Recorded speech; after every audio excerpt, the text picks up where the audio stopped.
Okay, so in this video we're focused on the topic of levels and how we can best describe language. We'll have a quick look at some ways in which levels are described, looking at some international tests, and we're also going to look at the CEFR and a document that can really help us as teachers make selections and priorities for students of different levels. So a test like IELTS has to be able to report the results in a way which is easily digestible and understandable for the stakeholders.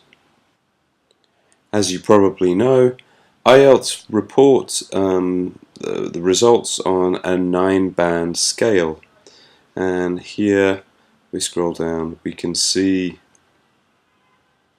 the descriptions of ability at each of the 9 bands. It's good to remember that a test like IELTS is based on communicative competence, and it is really a test of a student's ability to use and process English. If you're not familiar with the descriptions of the 9 bands, feel free to pause the video here so that you can take some time to read through the descriptions. In recent years, IELTS and a number of other exam bodies have looked at mapping their tests to the CEFR, the Common European Framework of Reference. So on this section of the IELTS website, we can see the diagram on the right showing how the 9 band scores correspond to levels within the CEFR. Beginning to get your head around all the many descriptions that are contained within the can-do statements, which is one of the outputs of the CEFR, can take some time. However, there are a number of other documents that can help teachers get familiar with the details of the CEFR, but also they can act as a useful way to plan lessons and courses. So let's take a look at one of those documents now. The British Council's Core Inventory for General English is one such document. I find this document really helpful as a way to get under the skin of the CEFR. It's very digestible. So let's have a look at a number of pages from here.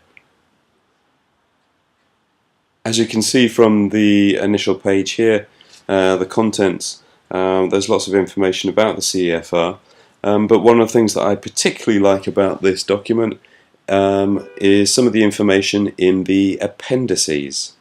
So we'll have a look at one of my favourite sections, which is section D and section E. So I'll scroll there right now. So here we can see the many functions and structures of language graphically represented with the CEFR level. So if we look at numbers, for example, up on the top left, we can see that that mainly is the focus for A1.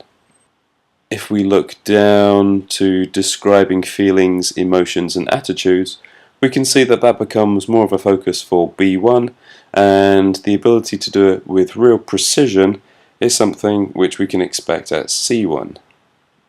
From a grammatical perspective, we also begin to see where certain structures can be introduced or become more of a focus. In Appendix E, the document goes one stage further and they actually use examples. They give exponents to help us understand the actual type of language which could be expected at a given level. So here we've got some examples of functions, and also grammatical structures and verb forms. Again, similar information provided for B1, similar for B2,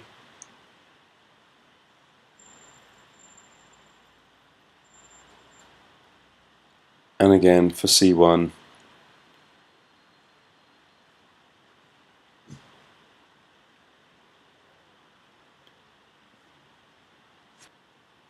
So I really like this document.